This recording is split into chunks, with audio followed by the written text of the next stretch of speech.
Assalamualaikum warahmatullahi wabarakatuh. Pada video kali ini kita akan membahas mengenai siklus perolehan dan pembayaran investasi untuk mata kuliah praktik pemeriksaan akuntansi dengan dosen pengampu Bapak Aditya Rizky Nugroho SE MAK.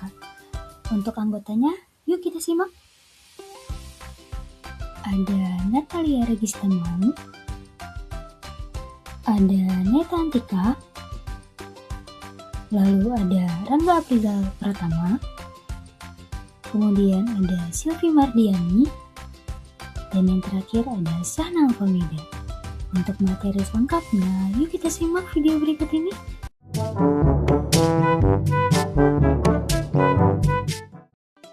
Investasi berperan penting dalam pengembangan usaha dan peningkatan nilai perusahaan. Proses perolehan dan pembayarannya harus terkontrol dengan baik agar terhindar dari salah saji dan penyalahgunaan dana.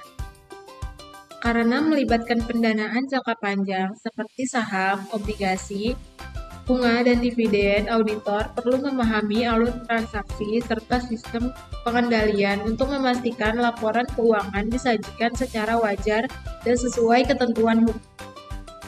Perolehan dan pembayaran investasi. Siklus perolehan dan pembayaran investasi adalah rangkaian aktivitas yang berkaitan dengan pendanaan jangka panjang perusahaan, meliputi penerbitan saham, obligasi, wesel bayar, hingga pembayaran bunga dan dividen. Menurut siklus ini jarang terjadi, namun bernilai material besar, sehingga memerlukan perhatian khusus dari auditor. Dalam akuntansi, siklus ini mencangkup dua kelompok utama. Yang pertama, kewajiban jangka panjang seperti obligasi, wesel bayar, hipotek, dan bunga. Yang kedua, ekuitas pemegang saham, mencangkup saham biasa, saham preference, dan dividen. Tujuan audit dalam siklus perolehan dan pembayaran investasi. Audit pada siklus perolehan dan investasi itu dilakukan untuk memastikan bahwa setiap transaksi pendanaan dan investasi yang telah disajikan secara wajar serta sesuai dengan ketentuan yang berlaku. Nah, tujuan utamanya itu meliputi beberapa aspek penting, yaitu kelengkapan. Tujuannya itu untuk memastikan transaksi pendanaan seperti penerbitan saham, obligasi, dan wesel bayar telah dicatat seluruhnya tanpa ada yang terlewat. Tujuan kedua itu ada keakuratan. Nah, tujuannya itu untuk menilai ketetapan jumlah transaksi, bunga, dan dividen agar sesuai dengan perjanjian dan periode yang berlaku. Tujuan yang ketiga itu hak dan kewajiban. Nah, itu untuk memastikan bahwa kewajiban dan ekuitas yang tercatat benar-benar merupakan milik perusahaan dan sah secara hukum. Tujuan yang keempat itu menyajikan dan pengungkapan. Nah, tujuannya itu menilai apakah akun kewajiban, ekuitas, bunga, dan dividen disajikan serta diungkapkan secara wajar, sesuai standar akuntansi. Tujuan yang kelima itu otoritas. Nah, itu untuk memastikan bahwa seluruh transaksi penting seperti penerbitan saham atau pinjaman telah dapat persetujuan dari manajemen atau dewan direksi. Akun-akun yang terlibat dalam siklus itu, kalau misal siklus perolehan dan pembayaran investasi itu mencakup akun-akun pendanaan jangka panjang dan kepemilikan perusahaan yang menjadi fokus audit karena berpengaruh terhadap posisi keuangan dan tanggung jawab hukum. Secara umum, akun-akun yang terlibat itu dikelompokkan sebagai berikut, yaitu ada kewajiban jangka panjang yang meliputi wesel bayar, kewajiban perusahaan untuk melunasi pinjaman berdasarkan surat perjanjian tertentu. Terus ada hipotek, yaitu pinjaman yang dijamin dengan aset tetap perusahaan. Terus itu ada utang obligasi, dana yang diperoleh dari penerbitan surat utang jangka panjang. Terus ada utang bunga. Nah, itu tuh kewajiban bunga, kewajiban membayar bunga yang ditimbul dari pinjaman jangka panjang.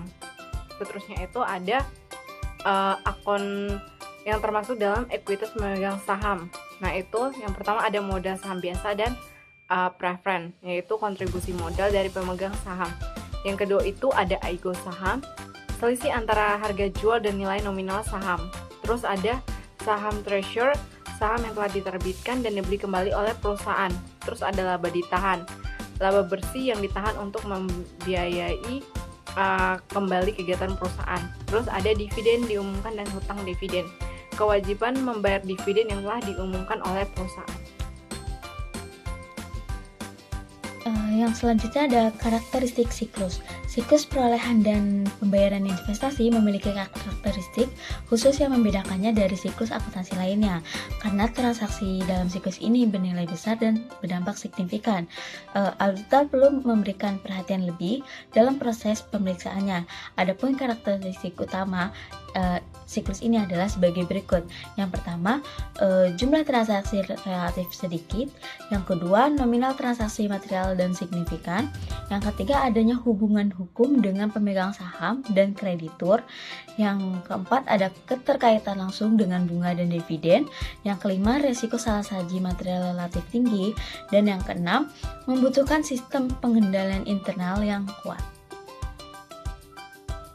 Yang selanjutnya ada prosedur audit siklus perolehan dan pembayaran investasi. Pertama, meliputi prosedur audit pendahuluan, yaitu cocokkan saldo awal akun investasi dengan kertas kerja tahun sebelumnya. Yang kedua, tinjau seluruh transaksi investasi dan pendapatan investasi. Yang ketiga, cocokkan data transaksi dalam daftar investasi dengan data dalam buku besar dan buku bantu. Yang kedua, ada prosedur analitis. Yang pertama, lakukan evaluasi keuangan melalui rasio investasi jangka pendek, investasi jangka panjang, dan pendapatan investasi. Yang kedua, bandingkan rasio yang dihitung dengan data tahun sebelumnya, anggaran, atau rata-rata industri untuk mendeteksi penyimpangan. Yang ketiga, ada pengujian data transaksi. Yang pertama, lacak transaksi investasi dengan memeriksa buku kas, advice broker, notulen rapat direksi, dan dokumen pendukung seperti faktur serta kontrak. Yang kedua, verifikasi pencatatan investasi sesuai metode akuntansi yang diterapkan, seperti metode biaya atau ekuitas. Yang ketiga, periksa pangkuan dividen tunai. Yang ketiga, pemeriksaan pangkuan dividen tunai dan dividen saham, serta pendapatan bunga atau investasi. Nah, selanjutnya ada prosedur audit pada siklus perolehan dan pembayaran investasi. Yang pertama ada pengujian detail saldo akun. Verifikasi saldo investasi dengan mencocokkan jadwal investasi klien terhadap catatan akuntansi pendukung. Yang kedua, melakukan konfirmasi kepada pihak ketiga, bank atau konsolidasian untuk memastikan keberadaan dan keabsahan investasi. Dan yang ketiga, hitung ulang nilai investasi sesuai metode yang tepat. Dan pastikan penyesuaian nilai pasar dicatat secara akurat. Selanjutnya pengujian pengendalian internal. Pengujian pengendalian internal itu ada dua, yaitu uji pengendalian manajemen terkait persetujuan pembelian dan pembayaran investasi. Yang kedua ada periksa mekanisme sterilisasi dokumen dan sistem pencatatan investasi dan pembayaran. Dan yang ketiga ada pelaporan dan diskusi temuan. Yang pertama, evaluasi hasil audit dan konfirmasikan kecukupan bukti audit. Selanjutnya, diskusikan temuan dengan manajemen dan laporkan dalam opini audit. Untuk selanjutnya, ada praktikum audit, di mana studi kasus, yaitu audit siklus perolehan dan pembayaran investasi bertujuan memastikan transaksi dicatat dan disajikan wajar sesuai standar akuntansi melalui pemeriksaan saldo, pengujian transaksi, dan koordinasi pihak ketiga agar laporan keuangan bebas dari salah saji material.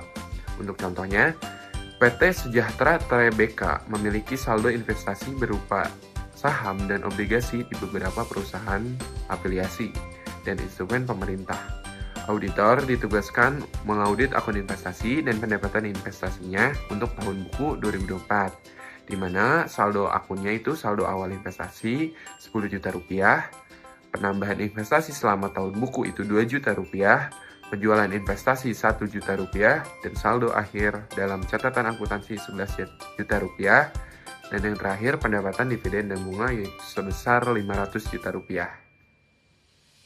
Nah, untuk menyelesaikan studi kasus tersebut, ada beberapa langkah atau cara yang dapat digunakan. Yang pertama yaitu verifikasi saldo awal dan juga mutasi investasi, di mana dengan mencocokkan saldo awal sebesar 10 miliar dengan laporan tahun sebelumnya. Kemudian, periksa bukti transaksi penambahan sebesar 2 miliar dan juga penjualan sebesar 1 miliar di sepanjang tahun tersebut. Kemudian, yang kedua, lakukan prosedur analitis dengan bandingkan saldo akhir yang tercatat sebesar 11 miliar. Caranya yaitu saldo awal ditambah dengan penambahan, kemudian dikurangi dengan penjualan, maka 10 miliar ditambah 2 miliar, kemudian dikurangi dengan 1 miliar sebagai penjualan, maka didapatlah hasilnya sebesar 11 miliar. Setelah itu, lakukan evaluasi kewajaran saldo investasi dengan tren positif di pasar investasi tersebut. Kemudian yang ketiga, lakukan pengujian bukti transaksi dengan periksa dokumen kontrak pembelian dan pembelian saham dan juga surat penjualan obligasi. Kemudian, verifikasi bukti pembayaran dan juga penerimaan kas terkait dengan transaksi tersebut. Lalu yang keempat, lakukan pengujian bukti transaksi. Dengan kirim surat konfirmasi langsung ke bank, kustodian atau perusahaan, kemudian investasi terkait untuk memastikan kepemilikan investasi pada PT Sejahtera tersebut. Nah, untuk menyelesaikan studi dan selanjutnya yang kelima itu adalah verifikasi saldo awal dan juga mutasi investasi. Caranya adalah dengan periksa bukti penerimaan dividen dan juga bunga investasi sebesar 500 juta rupiah. Kemudian, pastikan pendapatan tersebut telah dicatat secara akurat di dalam laporan laba rugi. Kemudian yang keenam, lakukan pemeriksaan pengungkapan laporan keuangan dengan meninjau apakah pengungkapan saldo investasi tersebut dan juga penjelasan dan juga kebijakan akuntansi investasi sudah sesuai dengan standar pelaporan keuangan yang berlaku. Kemudian yang terakhir, kita melakukan kesimpulan audit. Nah, untuk kesimpulan audit ini berdasarkan studi kasus tersebut didapatkan bahwa nilai kewajaran investasi perusahaan dapat dipercaya dan tidak terdapat salah sagi material. Nah, auditor sendiri ini menyimpulkan bahwa siklus perolehan dan pembayaran investasi tersebut pada perusahaan telah dicatat dengan lengkap dan juga akurat berdasarkan bukti audit yang memadai. Melalui pengujian saldo, verifikasi transaksi, konfirmasi pihak ketiga, dan juga evaluasi pengungkapan, tidak ditemukan kesalahan material, sehingga auditor memberikan opini wajar tanpa pengecualian atas akun investasi tersebut. Dan selanjutnya yang kelima itu. Baik, untuk kesimpulan pada materi kali ini adalah siklus perolehan dan pembayaran investasi itu mencakup aktivitas pendanaan jangka panjang melalui kewajiban dan juga ekuitas dengan transaksi yang jarang namun bernilai besar. Audit siklus ini juga bertujuan untuk memastikan transaksi tersebut telah tercatat secara lengkap, akurat, sah, dan juga sesuai dengan standar akuntansi yang berlaku. Melalui pengujian saldo, konfirmasi terhadap hal tersebut, dan juga evaluasi pengendalian internal, dapatlah auditor menilai kewajaran laporan keuangan. Lalu untuk pengendalian internal yang kuat dan juga kepatuhan regulasi itu menjadi kunci utama dalam menjaga keandalan serta mencegah penyimpangan secara material. Sekian materi kali ini, kurang lebihnya mohon maaf. Wassalamualaikum warahmatullahi wabarakatuh.